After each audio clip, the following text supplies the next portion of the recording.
Hey guys, Desolator Magic back, and in case you didn't catch it, Wizards dropped a bombshell on everybody today.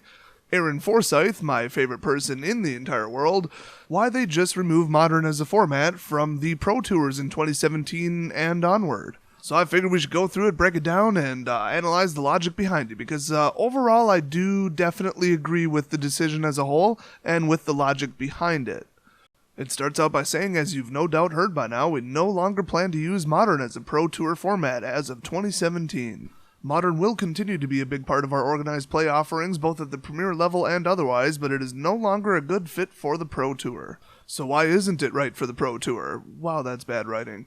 It comes down to our goals for the events. The first is that we want to reward good drafting, innovative deck building, and tight gameplay in unestablished environments. So in other words, Modern, you know what's going to show up. It's not very innovative. I mean, it's just how well can you play one of the top net decks. Of course, I've said it in the past, and it's, people have disagreed with me, but it is true. Modern is incredibly boring. I mean, you know exactly what the deck does. There's no surprise in how the deck's going to be built, and the only surprise is when the Eldrazi show up and ruin everything. It's just boring and repetitive, not necessarily in general, but compared to Standard and Draft, absolutely. So he continues to say, second, we want to highlight the newest cards in the set. Well, that makes sense. I mean, they want to focus on the new cards that they just designed. I'm always excited by the new cards, and Wizards obviously wants to sell them. So if you've got people playing, Draft and Constructed for just Standard, and they're showing off, the new block, then you've got another thing that you can watch that just shows off almost exclusively older cards.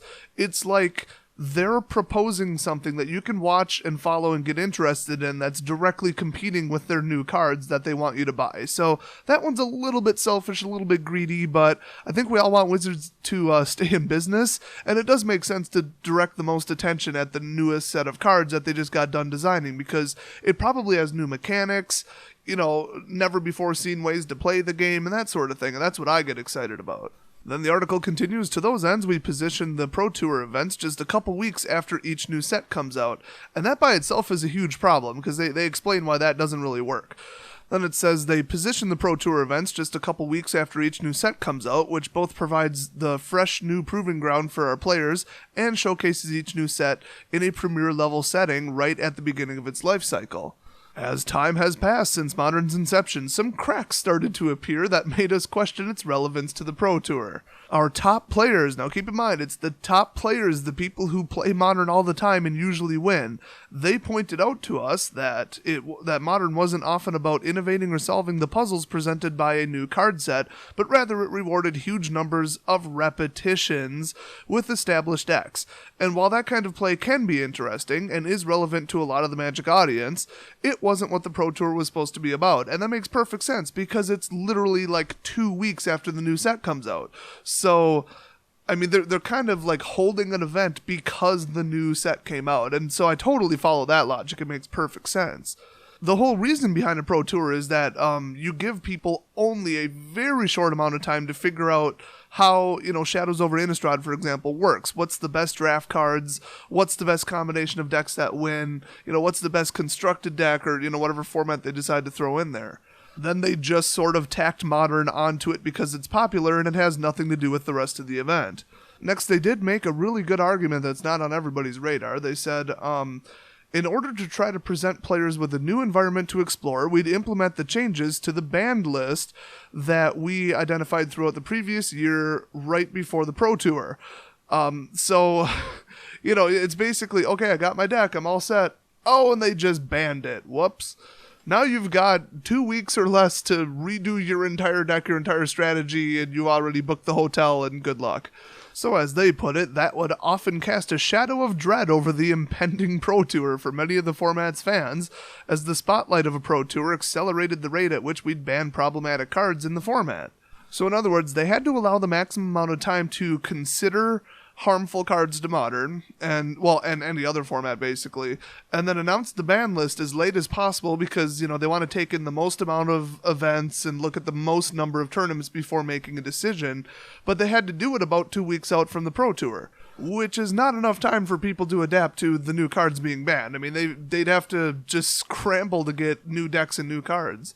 Now, personally, I don't care about net deckers scrambling to find another replacement net deck because their whole world collapsed because their horribly unfair deck got finally banned. But, if it was me in their shoes, I probably would have a slightly different opinion because I'm already going to the Pro Tour, for example. I'm personally not, but if I'm in their shoes, I made the travel arrangements, took off of work. Oh, and now I can't play my deck. I have to learn to play another deck in like a week. Not to mention fork over $1,000 or $2 for another deck, which, that just outlines Modern is completely broken for that reason. The decks are too expensive, the game is completely not accessible, and one little tweak and it's over. Like, if you built Splinter Twin, yeah, it's over for you. You get to start over from scratch just about. So then the article goes on to say, on top of that, the skill of the pro players combined with the high incentives of the event really accelerated the tuning and development of the best decks. Yeah, 2 weeks isn't a very long time. I have a feeling they don't get much sleep during that time because they'll look at the Shadows cards when they're fully spoiled, and they've got maybe 3 to 4 weeks tops to, proxy it up and start playing with them, or just jump on X-Mage. They let you play with the cards ahead of time. Oh, and then, of course, the article says, such as this year's Eldrazi Menace, to a large degree, which isn't great for the format that is designed to change very slowly over time. We'd rather let those deck evolutions play out over months on Magic Online or at store-level events, as that accelerated metagame pace often just means speeding up more changes to the ban list as well. Now, not an ounce of that made sense because Aaron Forsyth wrote it. I guess basically he's trying to say that since Modern doesn't change very often, you also should have more time to analyze changes, which I don't really see a correlation there. Not specifically between those 2 points.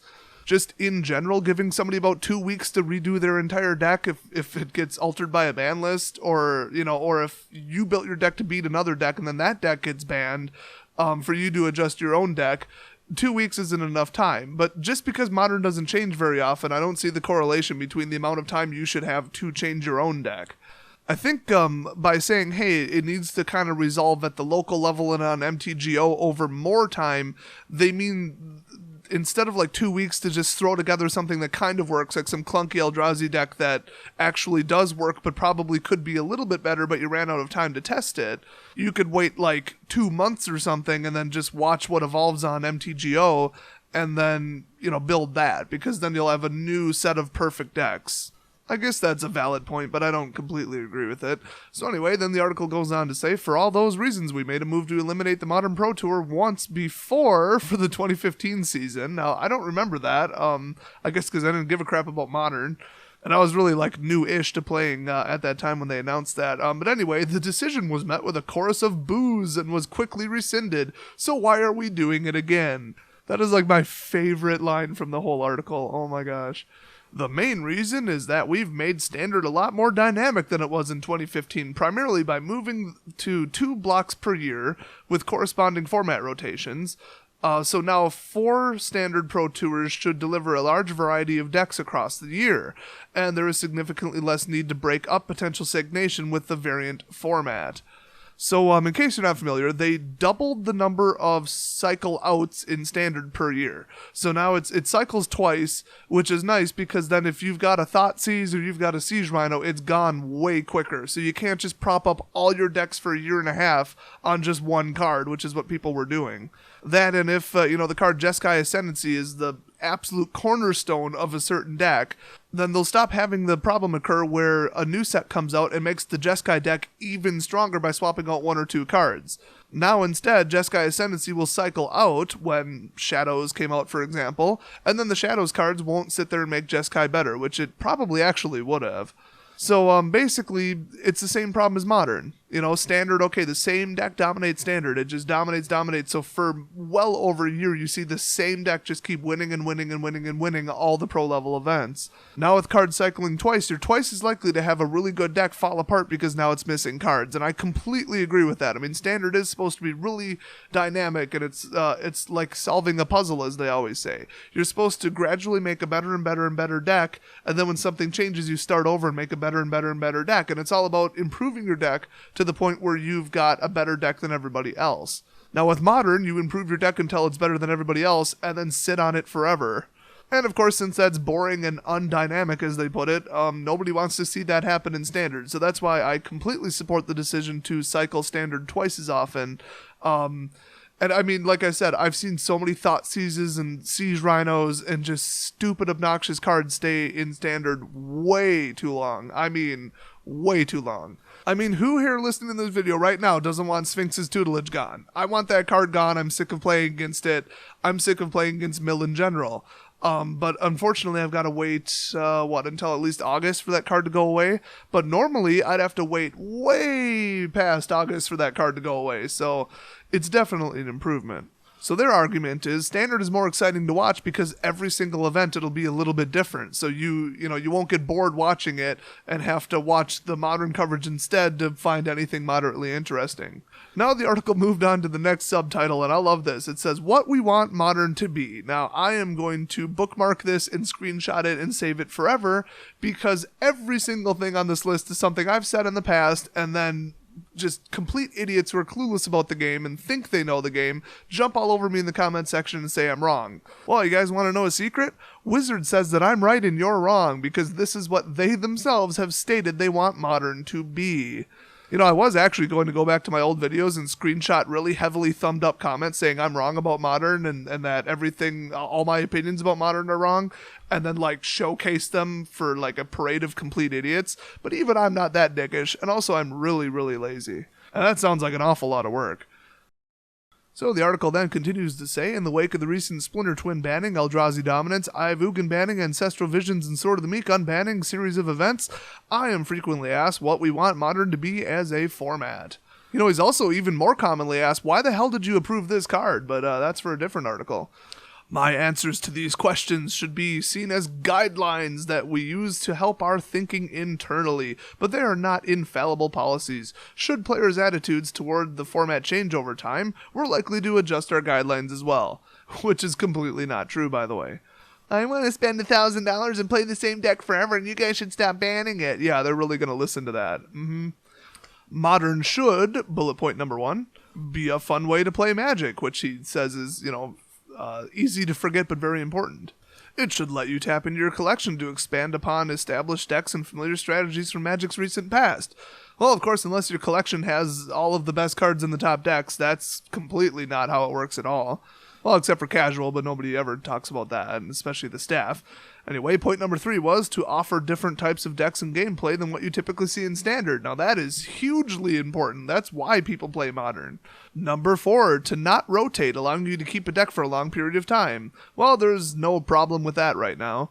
Number 5, consist of cards that we are willing and able to reprint. So there's my whole point from my last video. They're going to reprint Modern cards so that people can actually play Modern, okay? If it's getting too high value, they're going to take a hammer and bash the price back down by printing it in Modern Masters. That's just what they're going to do. If you're mad about your deck losing value, then stop trying to maintain value in a Modern deck and buy a Legacy deck or Vintage. Then the article says those were the easy ones. Beyond that, Modern should also 1. Have a diverse top-tier metagame featuring over a dozen archetypes. I think right now it's about 5. Okay, let's do this. I'm terrible at this, but let's play the game again. Let's play Name All the Modern Decks again. Tron, Infect, Burn, Storm, Affinity, Jund? I think that's it. I'm going to throw in Beholder. How about that? Beholder. So that's the 7 decks I can think of. Honestly, 6.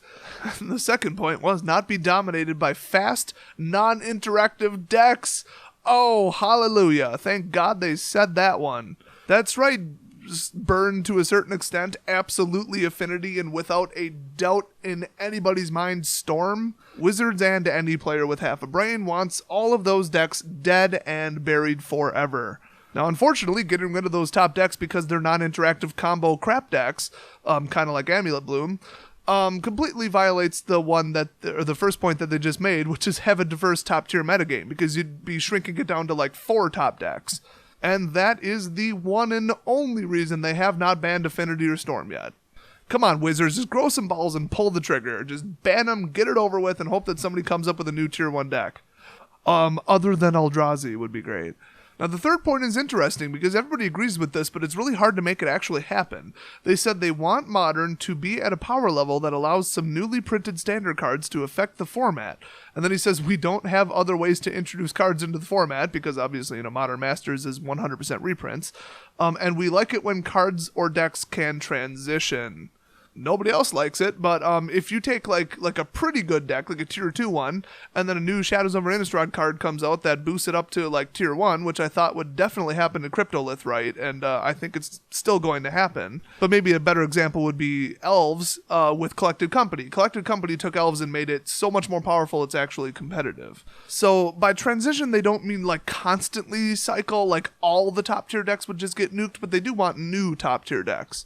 And they, of course, want the cards to come from Standard, and so does everybody else, because, unless you specifically play just Standard. Because me as a vendor, if a card is really hot in Standard, but it's even hotter in Modern, it's going to go up to a price where I can sell it and actually make money on the set, because I sell singles.